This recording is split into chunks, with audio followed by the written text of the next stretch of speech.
ప్రియులారా, ఆమోసు గ్రంథం 8వ అధ్యాయం 12వ వచనం. ఆమోసు గ్రంథం 8వ అధ్యాయం 12వ వచనం.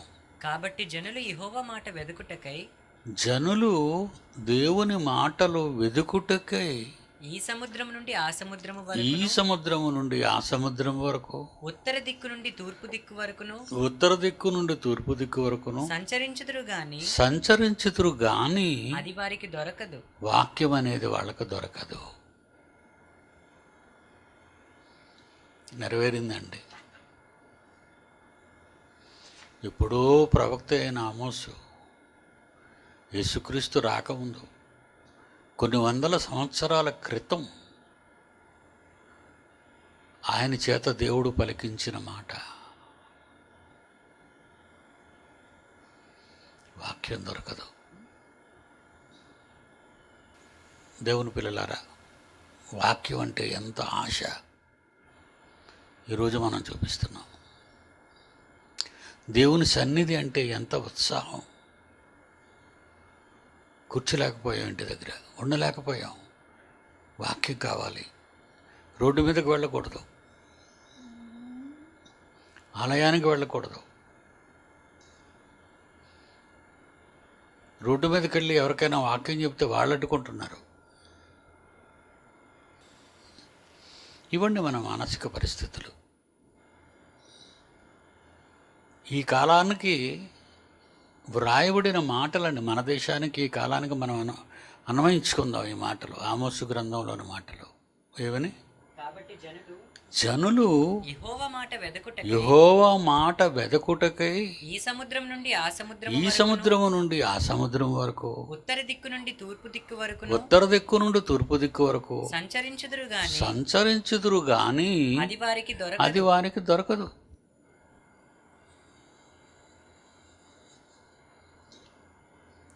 చాలా సమస్య కదండి.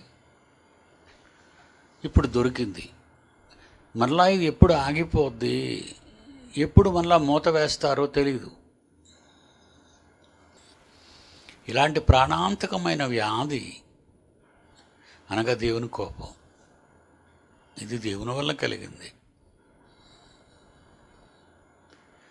దేవుడు కన్నెర్ర చేస్తే ప్రపంచం అంతా వణికిపోవాలి.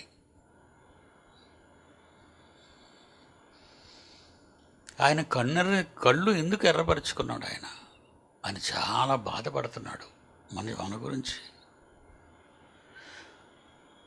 మరందరి గురించి దేవుడు బాధపడుతున్నాడు, ప్రతి ఒక్కరి గురించి. హెబ్రీ పత్రిక 10వ అధ్యాయం 38. హెబ్రీ పత్రిక 10వ అధ్యాయం 38. నా ఎదుట నీతిమంతుడైన వాడు విశ్వాసమూలముగా జీవించి నన్ను నమ్ముకున్నవాడు. నీతిమంతుడు అంటే అబ్రహాము దేవుణ్ణి నమ్మెను, అది అతనికి నీతిగా ఎంచబడెను. అబ్రహాము దేవుణ్ణి నమ్మెను, అది అతనికి నీతిగా ఎంచబడెను. దేవుని ఎదుట నీతిమంతుడు ఎవడు అంటే దేవుని నమ్మిన వాడు అని అర్థం. దేవుని ఎదుట నీతిమంతుడు ఎవరు? దేవుని నమ్మినవారు. నన్ను నమ్మినవారు విశ్వాసమూలముగా జీవించును గాని, అతడు వెనుక తీసిన ఎడల నన్ను నమ్ముకున్న తర్వాత మధ్యలో ఎక్కడైనా నన్ను ప్రక్కకు పెడితే అతని యందున ఆత్మకు సంతోషం ఉండదు. దేవుని మనస్సుకు ఆనందాన్ని ఆపేవాళ్ళు ఎవరంటే దేవుని పిల్లలేనట. అంటే ప్రకృతి మీద ఆయనకు ఆనందం లేదంటే ప్రకృతి మీద సంతోషించవలసింది మనిషి. మనం గాలిని చూసి, సూర్యుని చూసి, చంద్రుని చూసి, మొక్కలను చూసి, పొలాలు చూసి, కొండలు చూసి, జలపాతాలు చూసి, సముద్రాలను చూసి సంతోషపడేవాళ్ళం మనం. ప్రకృతిలో ఆనందించేవాళ్ళం మనం, ప్రకృతి వలన ఆనందపడేవాళ్ళం మనం. దేవుడు నీలో ఉన్న అతని ఆత్మ నువ్వు వెనక తీసి వేరైపోయి దేవునికి దూరం అయిపోతుంటే అతని ఆత్మకు సంతోషం ఉండదట. మీలో ఉన్న దేవుని ఆత్మకు సంతోషం ఉండదు. ఒక భార్య ఏదో ఆలోచిస్తుంటే బెంగగా ఉంటే, ఏంటి అలా ఉన్నావు, ఏం జరిగింది అని భర్త ప్రశ్నిస్తాడు. ఒక భర్త ఏం కాకుండా నిమ్మళంగా కూర్చొని అలా మంచం మీద చేరబడి ఆలోచనలో పడితే, ఏంటండి ఆలోచిస్తున్నారు అని భార్య అడుగుతుంది. ఏమండి, భార్యను భర్త అడుగుతాడు, భర్త భార్యను అడుగుతుంది, పిల్లలు తల్లిదండ్రులను అడుగుతారు, తల్లిదండ్రులు పిల్లలను అడుగుతారు. దేవుణ్ణి ఎవరండి అడుగుతారు చెప్పండి? మన యందున్న అతని ఆత్మకు సంతోషం లేదట. మరి అతను ఎలా ఉంటాడు? ప్రతిదినము కోపపడు దేవుడు అని చదువుకున్నాంగా. ఎప్పుడైనా ఇంటి యజమాని కోపంగా ఉంటే, ఈవేళ మా ఆయన బాగాలేడండి, కోపంగా ఉన్నాడు, దయచేసి ఎవరే అనకండి అంటది భార్య. పిల్లలు, ఈవేళ ఎందుకు డాడీ చాలా కోపంగా ఉన్నారు, ఇవేం మాట్లాడకూడదు మనం. ఒక యజమాని కోపపడితే ప్రజలు, పనివాళ్ళు, సేవకులు భయపడుతున్నారు అతని మనసు తెలుసుకోవటానికి. ఒక కుటుంబ యజమాని కోపంలో ఉంటే తెలుసుకుంటున్నారు సేవకులు, కుటుంబంలో ఉన్న పిల్లలు, ఎందుకు ఈవేళ చాలా కోపంగా ఉన్నారు. ఏమండి, ఇన్ని లోకాలను కలిగించిన దేవుడు, ఇన్ని లోకాల మీద కూర్చున్న తండ్రి, ఆయన మనస్సుకి సంతోషం ఉండదా? చదవండి. నా ఎదుట నీతిమంతుడైన వాడు విశ్వాసమూలంగా జీవిస్తాడు, కానీ అతడు వెనుక తీసిన ఎడల అతని యందు నా ఆత్మకు సంతోషం ఉండదు. కీర్తన 147వ అధ్యాయము 11వ వచనం. కీర్తన 147 11వ వచనం. తన యందు భయభక్తులు గలవారి యందు, తన యందు భయభక్తులు గలవారి యందు, తన కృప కొరకు కనిపెట్టు వారి యందు, తన కృప కొరకు, దేవుని కృప కొరకు కనిపెట్టువారు వారి యందు యెహోవా ఆనందించువాడై ఉన్నాడు. అంటే మనం ఏం చేయాలన్నమాట? ఆయన ఆనందించాలంటే ఆయన కోపపడకుండా ఆనందించాలి, మనల్ని బట్టి ఆనందించాలి. కుమారుడు చదువు పూర్తి చేసుకొని ఫస్ట్ క్లాస్లో వచ్చాడు అనుకోండి, అతను సంతోషిస్తాడు, కన్నవాళ్ళు సంతోషిస్తారు. మరి ఇప్పుడు మనం దేవుడు సంతోషంగా ఉండాలంటే ఏం చేయాలి? ఎవరైతే దేవుని యందు భయము, భక్తి కలిగి ఉంటారో, ఆయన సహాయం, ఆయన దయ, ఆయన దయ కొరకు ఎవరు కనిపెడుతుంటారో వారి యందు వాళ్ళని బట్టి దేవుడు ఆనందిస్తాడు అని ఉంది. ఆయన కోసం కనిపెడుతున్నావా? ఆయన పనులు చేయటానికి కనిపెడుతున్నావా? ఆయన ఇష్టాన్ని నెరవేర్చడానికి కనిపెడుతున్నావా? ఆయన్ని పట్టించుకోకుండా తిరుగుతున్నావా? చెప్పండి. ఎప్పుడు చూసినా నువ్వు, నీ ఇల్లు, నీ పిల్లలు, నీ భర్త, నీ భార్య, నీ బంధువులు, నీ పనులు, నీ ఉద్యోగం, నీ వ్యాపారం. ఏమంటే ఉదయం మీరు లేచినప్పటి నుంచి రాత్రి నిద్రపోయినంత వరకు ఎవరి ఆలోచనలతో మీ తలకాయ అంతా నిండిపోయిందో చెప్పండి. అప్పులతో నిండిపోయిన వాళ్ళు ఉంటారు, సంపాదనలో తలకాయ నింపుకున్న వాళ్ళు ఉంటారు, పనికిరాని ప్రతి పని చేయటానికి, ఊరి మీద తిరగడానికి మీ తలకాయ అంతా నింపుకొని ఉంటారు. అసలు దేవుని కొరకు ఎవరండి ఆలోచిస్తున్నారు? ఎప్పుడు తెరుస్తావా తండ్రి అని ప్రార్థనలు చేస్తున్నాం, ఎప్పుడు కూడుకుంటావు తండ్రి అని. చాలామంది తప్పిపోతున్నప్పుడు పిల్లలు వచ్చి నా దగ్గరికి కొంతమంది, ఏమండి వాళ్ళు ఈ ఆరాధన లేకపోవటం వల్ల వాళ్ళు ఇష్టం వచ్చినట్టుగా తిరుగుతున్నారండి. చెప్పేవాళ్ళు లేరు కదా నాయన. చెప్పటానికి మనం ఉంటే వచ్చి కూర్చునేవారు, కూర్చుంటే కొంత వినేవారు, విన్నవాడు కొంత చేసేవాళ్ళు. చెప్పాలి కదా ఎవరైనా. తప్పిపోయిన వారికి చెప్పాలి. పిల్లాడికి పాఠాలు చెప్పకపోతే వాడేం నేర్చుకుంటాడు పాఠాలు, వాడేం పరీక్షలు రాస్తాడు, వాడేం పాస్ అవ్వగలడు.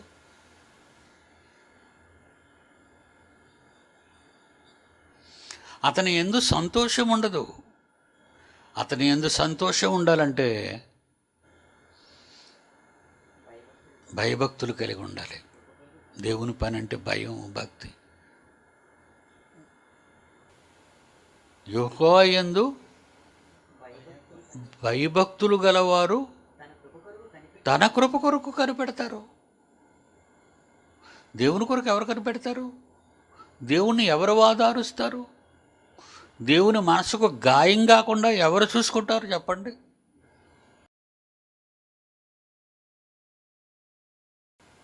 దేవుని పిల్లలారా, లోకంలో ఉన్న వాళ్ళందరూ వాళ్ళ కోసం ఆలోచిస్తున్నారు, లోకంలో ఉన్న వాటి కోసం ఆలోచిస్తున్నారే తప్ప లోకాన్ని కలిగించిన దేవుడు, అతనికంటూ ఒక మనస్సు లేదంటే ఆత్మ, అతడు కూడా బాధపడుతున్నాడు మనందరి కోసం అనే సంగతి ఎవరు తెలుసుకున్నారు? ఎవరు చెప్పారు మనకి? నా దగ్గరకు వచ్చే పిల్లలు ఫోన్ చేస్తారు మన పిల్లలకి, డాడీ గారు ఏం తింటారు అని. నేనేం తింటానో నన్ను చూడడానికి వచ్చేవాళ్ళు ఆలోచిస్తున్నారు. దేవునికి ఏమి ఇష్టమో దేవుని గురించి ఎవరు ఆలోచిస్తున్నారు చెప్పండి? దేవుడు ఉన్నాడు, ప్రార్థన చేసేస్తావు, కాపాడమంటావు. మీలో ఒంట్లో బాగాలేకపోతే ప్రార్థన చేయండి అంటావు, రోగం వస్తే ప్రార్థన చేయండి అంటావు, కష్టాలు వచ్చే ప్రార్థన చేయండి అంటావు. ఎవరికి? ఏ దేవుణ్ణైతే నువ్వు గాయపరుస్తున్నావో, ఏ దేవుని మనసు అయితే నువ్వు అవమానపరుస్తున్నావో, కించపరుస్తున్నావో భయభక్తులు లేకుండా, ఆ దేవుడు ఎలా సంతోషపడతాడు? ప్రతిదినం కోపపడుతుంటే ఆయన ప్రతిదినం కోపపడతాడంటే ఎన్ని కోట్ల మంది ప్రపంచంలో సృష్టి పుట్టినప్పటి నుంచి ఇప్పటి వరకు పుడుతూ చస్తూ ఉన్నారే, వీళ్ళలో ఎంతమంది దేవుని కోసం భయభక్తులు కలిగి దేవుని ఇష్టాన్ని నెరవేర్చడానికి దేవుని కోసం కనిపెడుతున్నారు, దేవుణ్ణి అడుగుతున్నారు. తండ్రి మీకు ఏది ఇష్టమో చెప్పండి, నీకేది ఇష్టం? కీర్తనల గ్రంథం 7వ అధ్యాయం 9, 10 వచనాలు, 9, 10, 11 వచనాలు. కీర్తన గ్రంథము 7వ అధ్యాయము 9, 10, 11. హృదయములను అంతరింద్రియములను పరిశీలించు నీతిగల దేవుడు నీ హృదయమును అంతరింద్రియములను పరిశీలించి దేవుడు. 700 ఇంచుమించు 800 కోట్ల మందికి అందులో నువ్వున్నావా? దేవుడు కొంతమంది గురించి ఆలోచిస్తాడండి, మా గురించి ఆలోచించడాన్ని ఎవరైనా అనుకుంటున్నారు? అలా అనుకుంటే మీ పొరపాటండి. అలా అని మీరు అనుకుంటే మీ పొరపాటు అది. దేవుడు మా మీద దృష్టి ఉంచడండి. చాలామంది అప్పుడప్పుడు ఇక్కడ ఈ సంఘంలో ఉన్నవాళ్ళు ఆలోచిస్తుంటారు, డాడీకి ఎవరంటే ఇష్టం ఎక్కువ. ఎందుకు అలా అనుకుంటున్నారు? ఆయన అందరికీ తండ్రి, ఆయన ఎప్పుడూ మన గురించి ఆలోచిస్తుంటాడు. అలాంటి ప్రేమగల తండ్రికి ఎవరిష్టం అని అడిగితే ఎవరో 2, 3 పేర్లు చెప్తారు, వాళ్ళంటే ఇష్టం అండి అని. మరి పరలోకపు తండ్రికి ఎవరిష్టం? పరలోకపు తండ్రికి ఎవరిష్టం? ఆయన యందు భయభక్తులు కలిగిన వారు.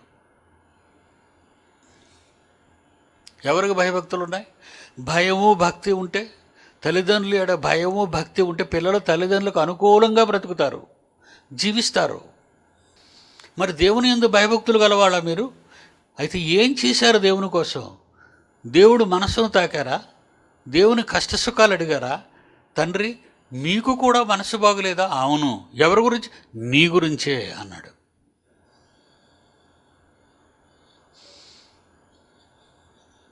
ఏమంటున్నాడు కీర్తనాకారుడు? హృదయమును అంతరింద్రియములను పరిశీలించు నీతిగల దేవుడా, దుష్టుల చెడుతనము మాన్పుము, దుష్టుల చెడుతనము మాన్పు, నీతిగల వారిని స్థిరపరచుము, నీతిగల వారిని బాగు చెయ్యు, యథార్థ హృదయులను రక్షించు యథార్థ హృదయములను రక్షించు దేవుడే. దేవుడే నా కేడమును మోయువాడై నా ఉన్నాడు. కేడమును మోయువాడై ఉన్నాడు. న్యాయమును బట్టి ఆయన తీర్పు తీర్చు. న్యాయమును బట్టి ఆయన తీర్పు తీర్చును. ఆయన ప్రతిదినము కోపపడు ఆయన ప్రతిదినము కోపపడు దేవుడు. ప్రతిరోజు కోపం వచ్చేస్తుంది ఆయనకి. ఎందుకంటే ఏ ఒక్కరు 800 కోట్ల మందిలో ఈరోజు ప్రపంచ జనాభా 790 కోట్లు అంటున్నారు. ఈ 790 కోట్ల మందిలో ఎవరి మనస్సైనా దేవునికి ఇష్టానుసారంగా ఉందా? ఎవరి మనస్సైనా దేవుని మనస్సు ఎలా ఉందో ఆలోచిస్తున్నారా చెప్పండి. ఒక్కొక్కసారి చాలామంది అంటుంటారు, డాక్టర్ దగ్గరికి వెళ్ళగానే ఈమె బాగుండటం లేదండి, ఈ మధ్యన మానసికంగా చాలా ఇబ్బందులు పడుతుంది అన్నప్పుడు డాక్టర్ ఒకటే అంటాడు, దయచేసి ఏదైనా కొద్ది దూరంగా తీసుకువెళ్ళండి, మంచి ప్రదేశాల దగ్గరికి వెళ్ళి చూపించండి, కొంతకాలం మర్చిపోతుంది ఆ కష్టాలన్నీ, ఆ మానసిక రోగం అనేది తొలగిపోతుందని ఒక డాక్టర్ సలహా ఇస్తాడు. దేవుణ్ణి ఎక్కడికి తీసుకెళ్తారు చెప్పండి? ప్రతిరోజు కోప్పడిపోతున్నాడు ఆయన. ఎవరి గురించి? మీ గురించే. ఎవరి గురించో, దెయ్యం గురించి కాదు. దెయ్యం దేవుణ్ణి ఏం చేయలేదు, మన దగ్గరికి వచ్చింది. ఇప్పుడు మన గురించి విచారం ఆయనకి. ఎవరిని మినుగుదురాన వెతుకుతూ తిరుగుతున్నాడో జాగ్రత్తగా ఉండండి అని దేవుడు మనకు చెప్పాడు. జాగ్రత్తగా ఉండండి అని చెప్పిన మాట విన్నామే తప్ప జాగ్రత్తగా మనం లేము. వాడు మనల్ని వశపరుచుకున్నాడు. నోరిపితే అబద్ధం. ఏమండి, మీకేమైనా జ్ఞాపకం వస్తుందా? నోరిప్పితే అబద్ధం.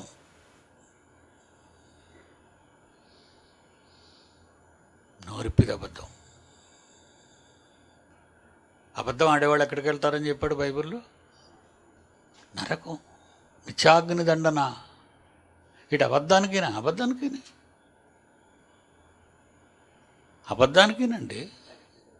ప్రకటన 21:8 వచ్చును.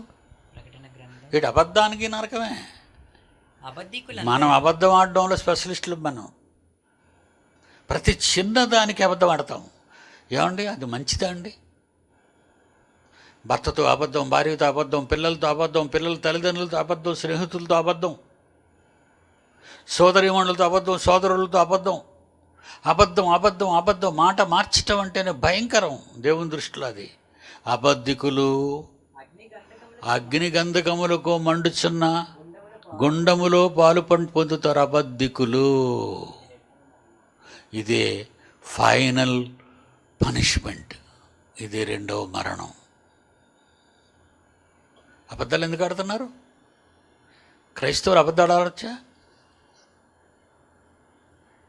క్రైస్తవులు వ్యభిచారం చేయొచ్చా? క్రైస్తవులు దొంగతనం చేయొచ్చా? క్రైస్తవులు మోసం చేయొచ్చా? మార్చుకుంటున్నావా నీ జీవితాన్ని? బాప్తిస్వం ద్వారా క్రీస్తులోనికి వచ్చిన ఎందరో సీనియర్స్ ఉన్నారు. ఆనాటి నుండి ఈనాటి వరకు బాప్తిస్వం పొంది 10 ఏళ్ళైనా 20 ఏళ్ళైనా 30 ఏళ్ళైనా నీ బ్రతుకులో మార్పు లేనప్పుడు నీ యందు ఎలా ఆనందం ఉంటుంది ఆయనకి? ఆయన మనసుకు నువ్వు ఎలా నెమ్మది ఇవ్వగలవు చెప్పు? మానుకుంటున్నావా? మానుకునే ప్రయత్నాలు చేస్తున్నావా? కొనసాగిస్తున్నావా? దేవుడు ప్రేమామయుడు కరుణామయుడు అని లోకం అనుకున్నట్టుగా నువ్వు కూడా అనుకుంటున్నావు.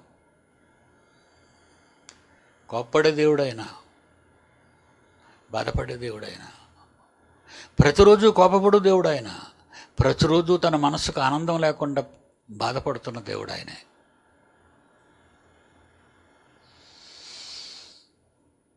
మత్తయి సువార్త 13:21. ఎందుకు అలా అయిపోతున్నారు? ఎందుకు అలా మారిపోతున్నారు? ఎందుకు మారిపోతున్నారంటే మత్తయి సువార్త 13:21. అయితే అతనిలో వేరు లేనందున అతను కొంతకాలము నిలిచును గాని వాక్యము నిమిత్తమై శ్రమయైనను హింసయైనను కలుగగానే అభ్యంతరపడును. త్రోవ పక్కన పడిన విత్తనాల గురించి చెబుతూ మన కోసం చెప్తున్నాడు. అవి కొంతమంది చాలా స్పీడ్గా ఉంటారండి, బాగుంటారు, బాగా చేసేస్తుంటారు, అన్ని పనులు చాలా బాగా చేస్తుంటారు. కొంతకాలం తర్వాత వాళ్ళు కనిపించరు. ఏమైంది? వేరు లేదండి.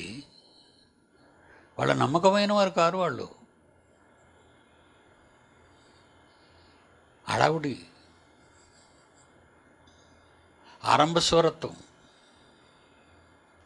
ఒకప్పుడు ఎంతో భక్తిగా ఉన్న ఆమె, ఒకప్పుడు ఎంతో భక్తిగా ఉన్న ఈయన ఏంటి ఇప్పుడు కనపడకుండా పోయారేంటి? ఏమైపోయారు వీళ్ళంతా?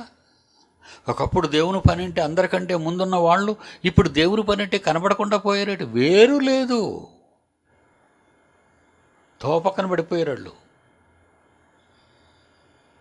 అతనిలో వేరు లేనందున వాక్యము నిమిత్తము శ్రమ కానీ హింస కానీ అప్పుడు అభ్యంతరపడిపోతారు. వాక్యం నిమిత్తము శ్రమ రాగానే మారిపోతావా?